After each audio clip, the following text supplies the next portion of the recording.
She was beaten severely. She was beaten with a claw hammer, she was beaten with a baseball bat. A brutal killing. You hear of, crimes of passion. This goes beyond that. A dark mystery with multiple suspects. She knew where she was going to be, at what time, when she'd be back. When you start owing drug dealers money, people start getting desperate and start getting violent. Somewhere in that weird web, we got a murderer. And now we just got to figure out who. The truth will be revealed. Somehow or another, somebody's got to answer for this. Every day in North America, dozens of people are murdered. The key to solving the toughest of these homicides lies in the final 24 hours of the victim's life. To crack the case, detectives must reconstruct that critical timeline. The minutes and hours containing evidence that can help unlock the mystery and catch the killer.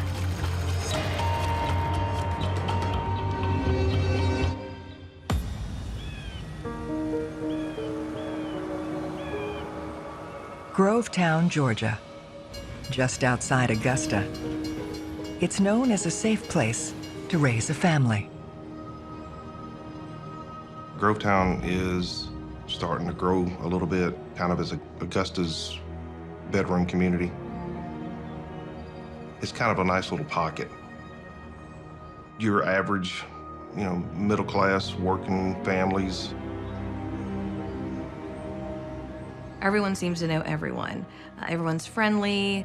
You wouldn't really lock your doors. But that sense of security can be dangerously misleading.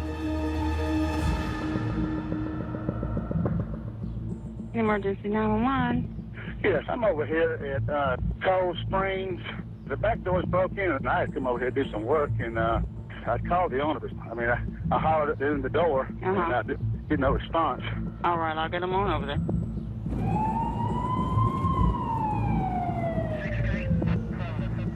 The patrol units that responded, when they arrive at the scene, within short order, they start seeing blood not too far inside, the back door. My supervisor told me we had an assault and they needed me at the scene right away. The victim is identified as 41-year-old Kay Parsons.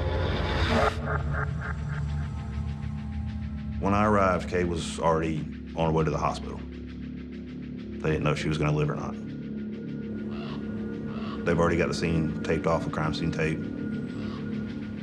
Lead investigator Jimmy Edmonds and his partner Brian Jones begin investigating the grisly crime. I could see the pool of blood where she was at. She was beaten severely. You can see there was a struggle that took place in the foyer that led into the living room. And then you could tell it went out into the garage. There was a bloody baseball bat next to her. And we also located a bloody claw hammer underneath her car. When you think of a hammer and a baseball bat being used, you start thinking of this is personal. It's not like a knife or a gunshot, or this is a up close and personal beating. When you talk about brutality, that's one thing. But this was overkill. Their first task is to locate her next of kin. I was able to get a number for David Parsons, her husband. I made contact with him. He was in Los Angeles, California on business. Obviously, he was very concerned about his wife. I had to explain it to him on the phone, which is very tough. He immediately got on an airplane and flew home. You could tell he was distraught. told the doctor to take her off life support.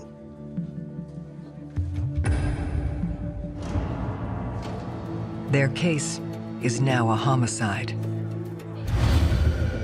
Investigators must reconstruct the last 24 hours of Kay's life to uncover who had reason to commit such a brutal murder.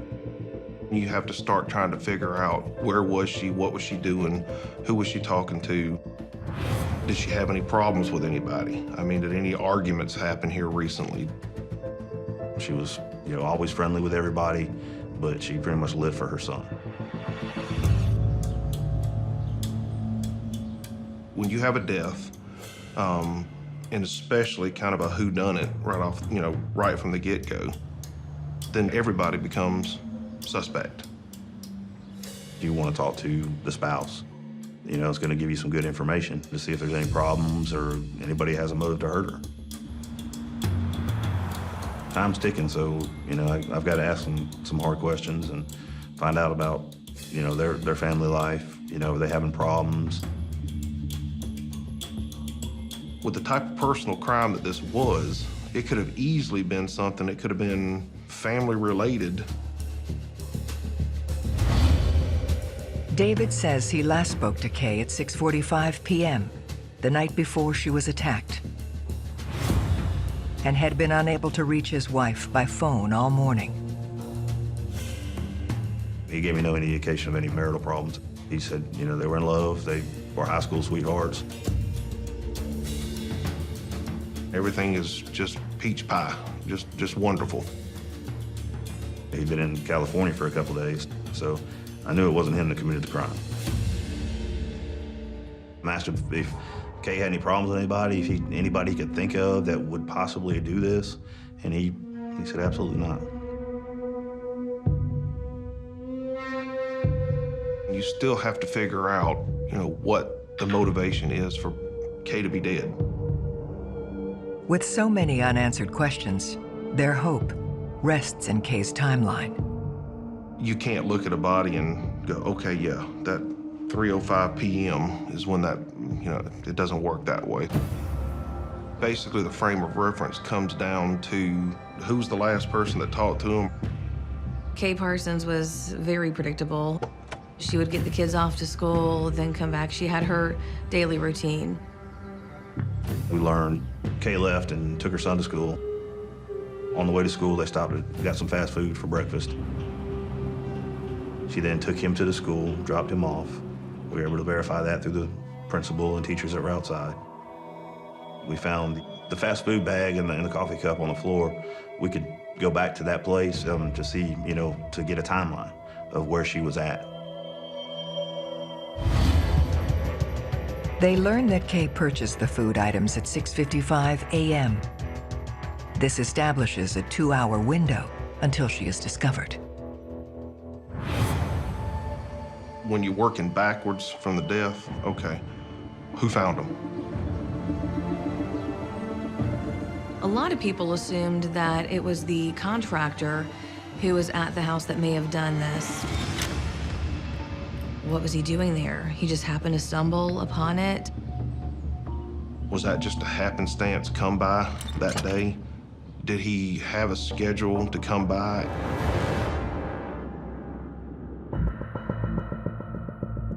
We interviewed Mr. Cozart to find out everything that took place. What were you doing over there? What did you see when you got there? What were you supposed to be there to do? He said He was supposed to come there and finish doing some work on the back door. Cozart tells police he started the repair the previous afternoon and returned at 8:45 a.m. to finish the job. When he arrived, he knocked on the door, didn't get an answer. He called several times, didn't get an answer. So he went to the backyard to look at the back door where he was doing his work at. I just opened the gate and I walked in and I seen the grass all over the patio and I said, this don't look good. And I walked up and I hollered and said, hey, is anybody in there?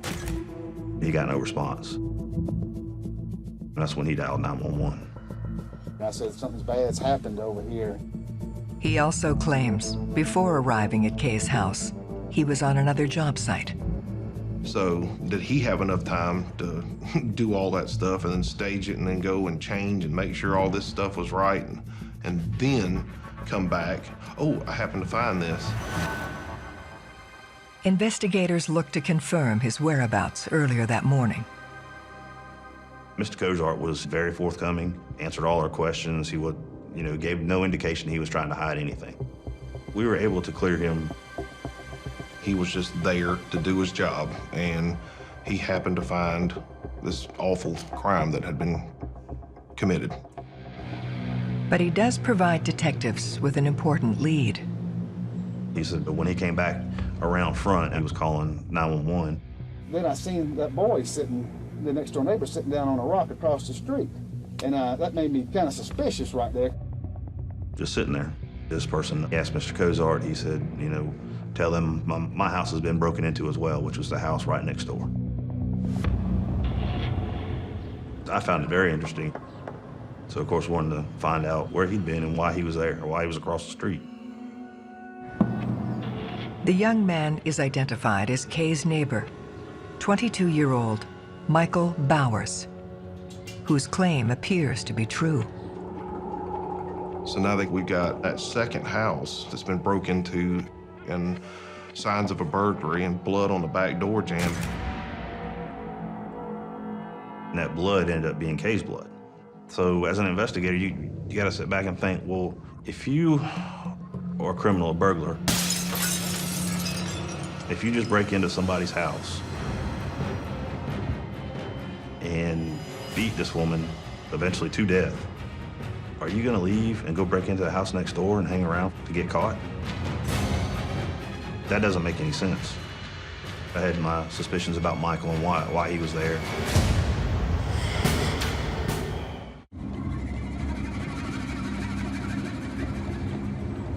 Detectives need to speak with Kay Parsons' neighbor, Michael, who they believe may know something about her shocking murder. You got Michael sitting out there that all of a sudden is just there, kind of out of the blue, with this going on. As police question Michael, his mother, Becky Sears, and her younger son, Christopher, turn up. Becky was concerned about her friend Kay.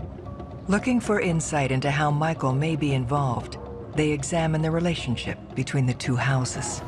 From the minute that David and Kay moved next door to Becky and her husband, they became immediate friends. They did everything together. Their sons played together. They had couples tennis, couples vacations. They were inseparable. You could see the close relationship that they had with one another, almost like sisters.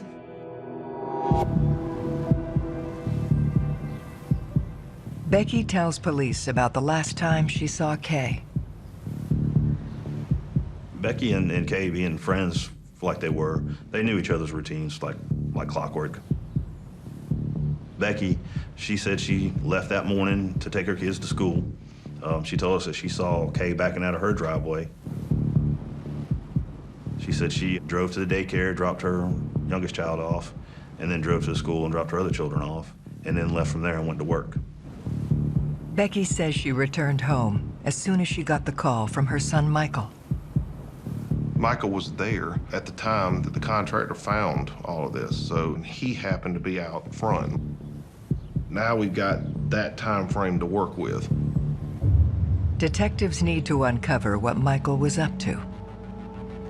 As an investigator, I don't believe in coincidences. Certainly in homicide investigations, there's no such thing as coincidence.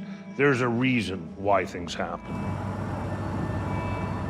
We took him back to our office and conducted an interview with him to find out, what his story was. Michael had a troubled past. He'd been arrested a few times. He told us that he left the house that morning to go do a painting job with somebody. Come to find out there was no painting job he was going to do. He was lying about the whole thing. If you lie about your whereabouts, they're going to check that. If you lie about your timeline, they're going to check that. If you lie about who you were with, they're going to verify that. They're going to check everything.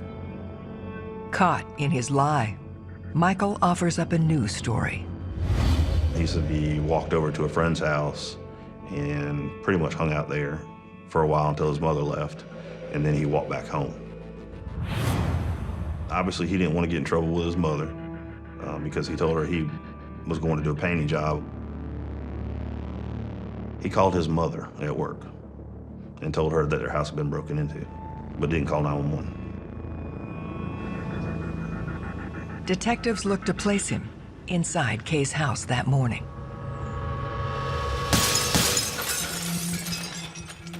The back door, the way it was shattered, I mean, there was tiny shards of glass everywhere. So I asked Michael to let me see the bottom of his shoes. And as I looked at the bottom of his shoes, I see a tiny shard of glass stuck in the bottom of the shoe. So I was like, well, was he in the house? We sent the glass off to the crime lab, and it came back that it was glass from Kay's back door. His explanation was that once the handyman told him that the house had been broken into, he walked around back and looked inside. And he said that's how he got the glass in his shoe. Michael's only hope lies in his alibi. He tells police his friend Anthony can vouch for him. Anthony also had some problems with drugs. In the back of my mind, I'm thinking, did Michael owe people money for drugs?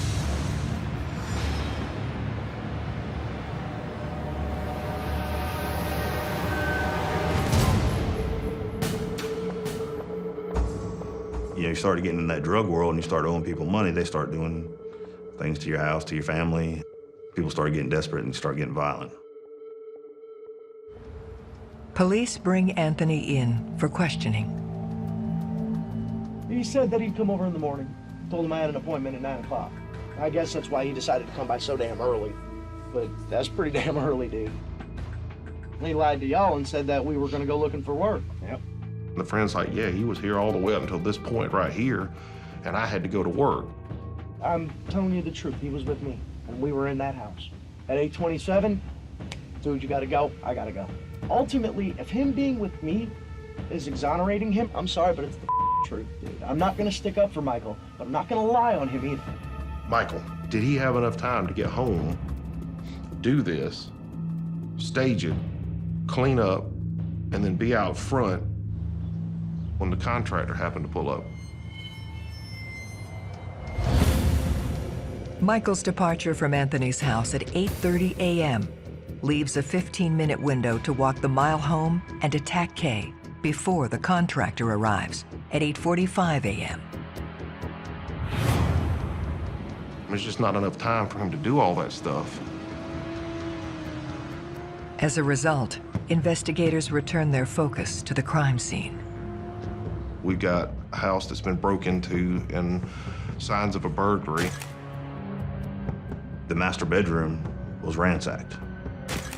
The only thing that we could determine that was taken was some jewelry. There was a lot of things that normally would be taken in a burglary that were still there. This indicates that Kay potentially caught the intruder in the act. At that point, you have the home invasion that turned deadly. Her best friend's house next door robbed, and nobody seems to know what is going on. Everyone just wanted to know who could have done this. Police utilize a neighborhood canvass, hoping for a break.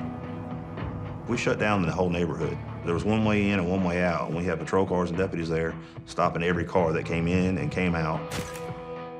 The longer you wait, then, memories go bad. It becomes incumbent upon us as investigators to go out there and knock on doors and ask, hey, when you were out there in the neighborhood the other day, did you see anything around this house, or did you see anything entering or leaving the neighborhood? What do we know about the people in the area around there that could have had contact with Kay? We check our computers and everything to see, is there anybody around this area that is known for these types of crimes? Burglaries, break-ins, things of that nature. One name stands out, Aaron Fisher. We were able to determine that there was a person that lived in that neighborhood that I like to call him a frequent flyer, because we deal with them a lot. He had a troubled past. He had a history of thefts and break-ins. Most burglars, they break into a residence, they steal whatever they can as quickly as possible, and then they get the hell out again. But if you're breaking into a house and the homeowner walks into the kitchen, you've got a split-second decision on your hands. Am I going to do a 10-year stint if this person calls 911, or am I going to kill her?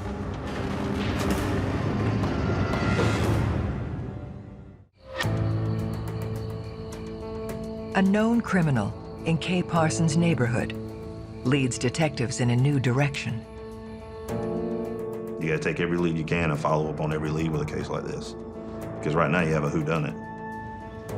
Their suspect, Aaron Fisher, lives within sight of the Parsons home.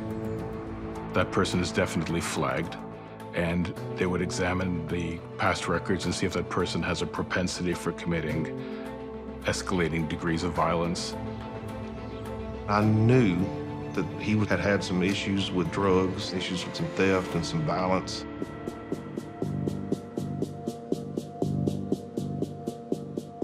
You start by trying to nail down their time frames, nail down their alibis. When questioned, Fisher tells police he was at home with his girlfriend until 10:30 a.m. that morning. When we talked to her, we were able to determine that he wasn't involved, that he had an alibi, he wasn't there at the time. It's another dead end, meaning Kay's murderer is still at large. And there was a lot of the neighbors over there that were fearful that, there was somebody out there that was doing this, and, we don't know who they are yet. And so now the whole, psycho killer out running around, that fever kind of goes out. They're scared. And particularly with a crime of this magnitude, they're double scared at that point that we don't know who he is, and he can come back and do that to me. The pressure's always there. The fear is realized through shocking news regarding Kay's neighbor. We got a phone call, said, "You're not gonna believe this." I said, "What?" And they said, "Becky Sears just got shot." I said, "Do what?"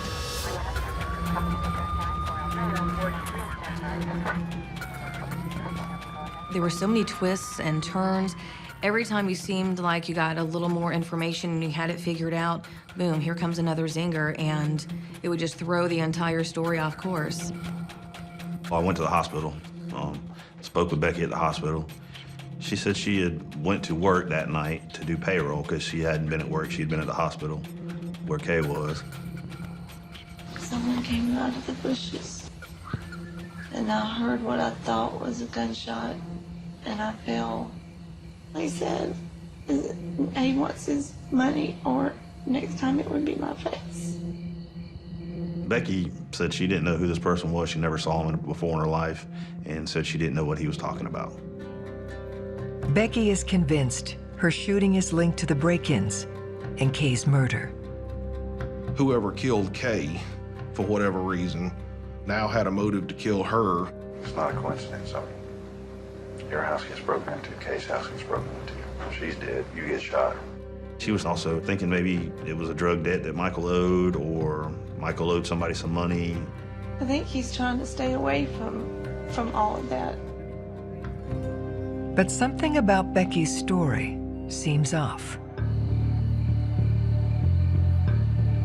I'm thinking, out of all the places that somebody's gonna come out and shoot somebody, unless you're just that bad a shot, you're not gonna get shot in the lower leg or in the foot.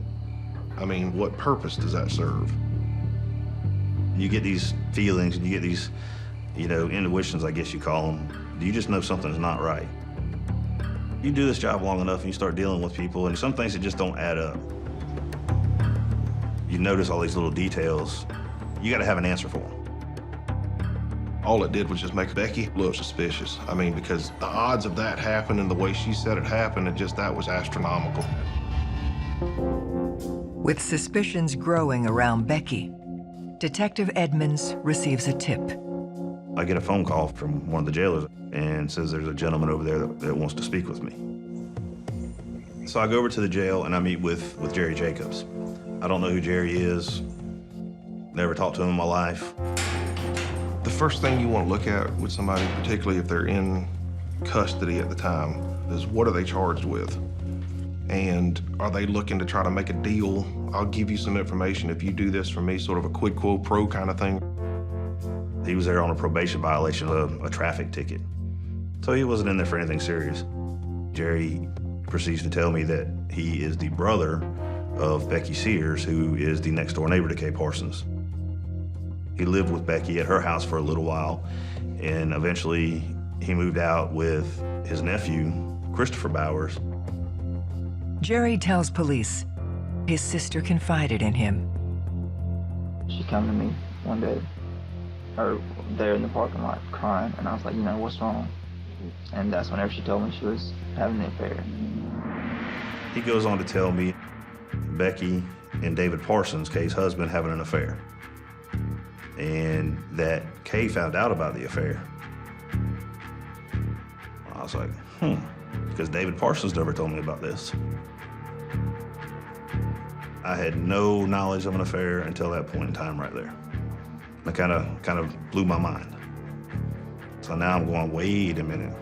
Now we got some motive building here.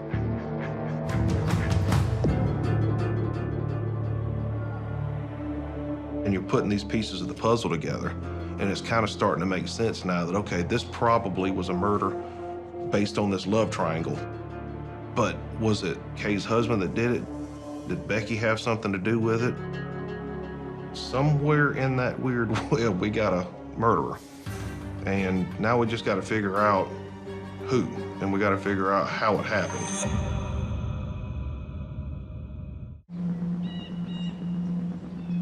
Information provided by Becky's brother, Jerry Jacobs, introduces a shocking new motive in the death of Kay Parsons.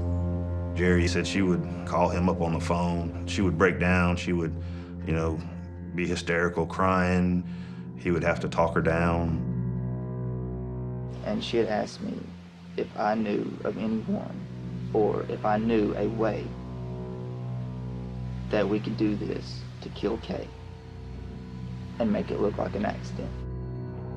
She wanted Kay out of the way. She wanted her dead so she could have David. And then, I'd be like, well, Becky, that's okay. Sometimes we all feel that way about people. She's like, no. She's like, I really want her dead.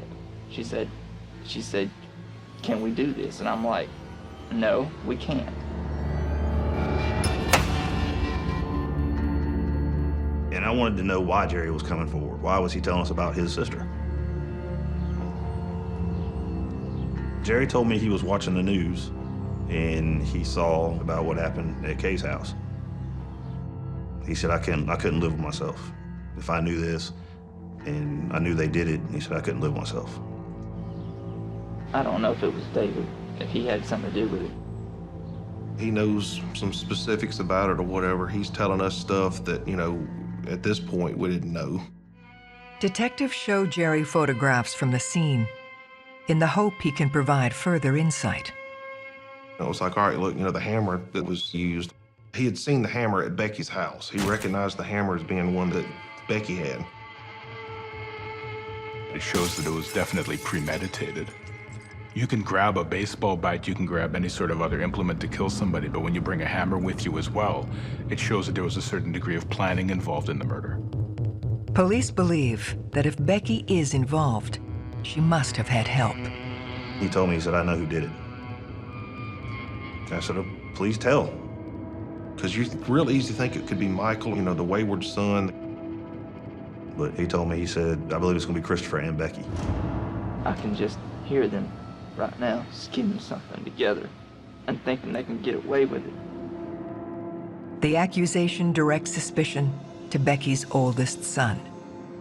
Christopher, he'd tell me, he's like, Mama called me in the middle of the night last night crying, and if she says if we could get away with it, it would sure make everything better on her because she loves David so much. And then you start finding out about the relationship with her sons, how one was the black sheep, how one she doted on. Chris was Mama's boy. He was the golden child. She was buying him motorcycles. She rented him a house. She bought him a truck. She didn't do any of those things for Michael. So it was a totally different relationship between those two. Christopher knew how upset she was about David, how she wanted to be with David, and she knew that Christopher would do anything for her. Police returned to Kay's husband, David, to confront him with the affair allegations. First thing I asked him is, tell me about the affair with Becky. Because I just wanted to blow him out of the water. I wanted him to know that I knew a lot, and it's time to come clean. Of course, when I said that, his eyes got big around as saucers. You're thinking about the husband, and would the husband have a motive to do it? He just happened to be out of town when this horrendous crime happened. But then he opened up. He started telling me all about the affair, how long it had lasted. Kay found out. She knew about it. You know, we talked about it. We were going to work through it. We can never stay together and move on and move out. And he came out and said, I cut it off, and I told Kay that it was over with. What happened when you broke it off with Becky? How did she take it? Well, she knew the whole time that I didn't want anything to change with my situation with Kay. I'm not so sure that you're telling us everything at this point. I'd also told him I was going to pull his phone records and find out who he'd been talking to and what was going on. Well, he came forward then and told me that the night before the murder that he and Becky did talk on the phone. I called her late Monday night, I believe, and I did talk to her Tuesday. We just talked for a little while about what was going on, and then we got involved in, you know, phone sex over the phone. And that was Tuesday night? Yes. So he's pretty much letting me know that the affair wasn't over with, like he told his wife. Is it safe to say that your words were saying no as far as your relationship, and your other communications were saying something different? Now you kind of start seeing the behind the scenes a little bit, and you start to kind of crack into the not so perfect family. So things weren't as peachy as what it seemed. It puts them further in it, you know? They're putting themselves further and deeper into this investigation just from not telling the truth. Detectives know he was over 2,000 miles away when his wife was killed. I knew he couldn't have committed it. It doesn't rule out that he's involved. The only people who can answer this question are Becky and Christopher. We had them in different locations, and we just went ahead and talked to them at the same time. So they didn't have a chance to get their stories together. I honestly thought that once we got in there and we talked to Chris, that he would realize that he was just a patsy. Christopher didn't say a word, didn't ask why, what for, anything. He refused to speak with us. Your mom's in custody with us right now. She's talking to us right now. And I want you to think long and hard before you choose to go down a road. I want you to be on the right road. Whatever you're saying, I'm trying to say is a lie. When you end this right now, I'm gonna get my lawyer. I won't speak to a lawyer right now. Becky was quite the opposite. She agreed to talk to us, which surprised me. I didn't think she would. When we started confronting her about the affair with David, about what her brother had told us, she started coming forward. This is the opportunity for you to be honest and truthful and to tell me what's going on in your own words. I cared about him very, very much. And there was a time to where, yes, I thought that we would have been able to have a great relationship. And it's been over for how long? I can't really even say that it was ever, I mean, it was over, but we still talked. I told my husband and my husband told her. So she knew. She finally starts breaking down. She starts crying, and then she starts telling us it was Christopher. I told him that I loved David, and I should have never told Christopher that, but I did.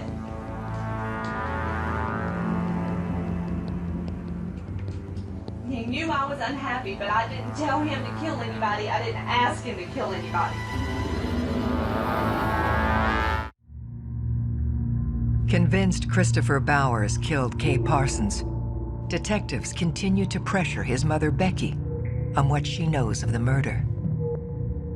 Her story was that Christopher knew how upset she was about David, how she wanted to be with David, but she kept saying that she didn't know he was going to do it.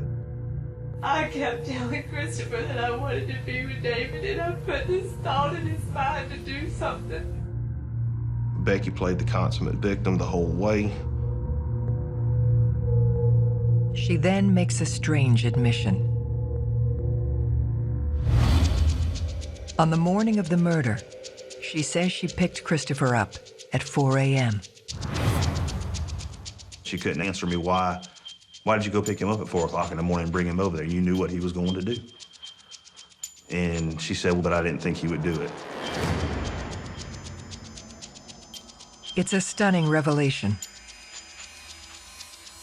She said she received a phone call a little bit later from Christopher saying, come pick me up. She goes down there and picks him up, and he's covered in blood. She says she asked Christopher, what'd you do? He said, I took care of everything. I took care of it. She said, what did you do? And he said, I beat the out of her. I was so scared. She also told us about the shooting. She told us that it was Christopher that shot her. The plan was Christopher was supposed to just shoot the gun next to her so her friend could hear it. She said, yeah, he wasn't actually supposed to shoot her, which is a little poetic justice. And she said she wanted to do that so they could try to throw the investigation to try to confuse us. They now believe that while Christopher committed the act, Becky was the mastermind.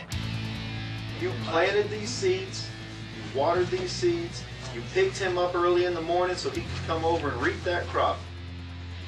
It's remarkable because it shows the degree of control she had over him and just how much, in many ways, he actually loved his mother, that he would go along with this. We found out real quick with that interview just how conniving and manipulating that Becky actually is. I mean, 'cause she didn't care about anything other than her and her happiness and what she wanted. Becky's statement also removes any lingering doubts over Kay's husband. She swore up and down that David did not have any knowledge of this. He didn't know what was going to happen. He was not involved in any way. On March 27, 2009, Becky Sears and Christopher Bowers are charged with murder. They're charged the same because they were both equally participating in the crime. If you're going to arrest somebody for something that didn't do it, they're going to scream and holler, it wasn't me, I didn't do it, I didn't do it. He didn't say a word. He was calm as he could be.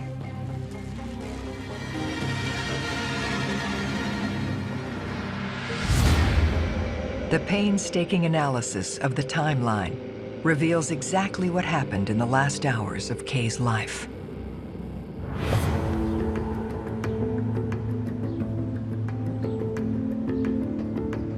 Kay left and took her son to school. On the way to school, they stopped and got some fast food for breakfast, and then she drove back home. Knowing Kay is gone, Christopher stages his ambush.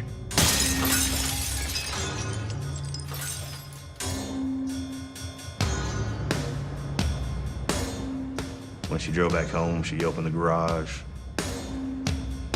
And then as she entered through the garage door into the foyer of the house, Christopher was lying in wait and immediately began to attack her with a hammer.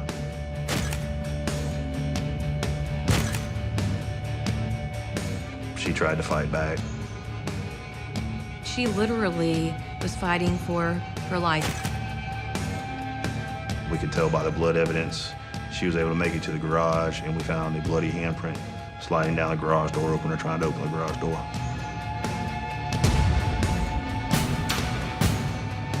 At some point, he switches weapons.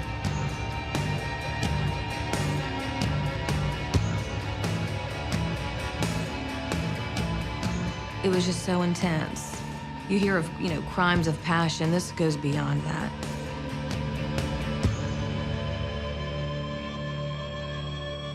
Christopher then leaves Kay near death and begins to cover his tracks. Chris then stages that burglary and then stages the one at Becky's house to make it kind of a cover. It was like a burglary gone bad. Maybe they won't suspect me. And then Becky received a phone call a little bit later from Christopher saying, "Come pick me up."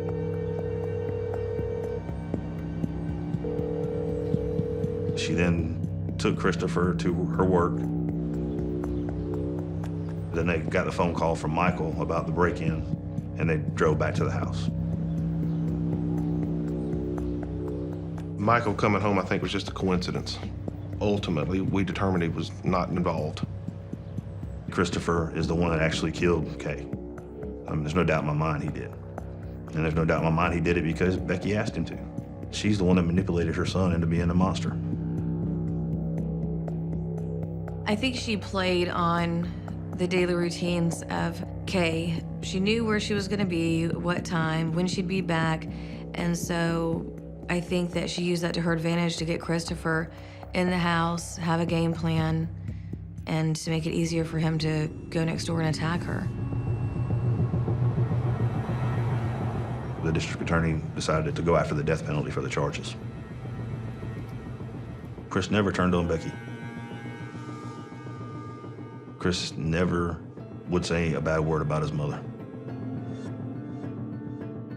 They both take a plea deal, and they both get life in prison without the possibility of parole. She is one of the most narcissistic people I've ever met in my life. She thought she could get away with it.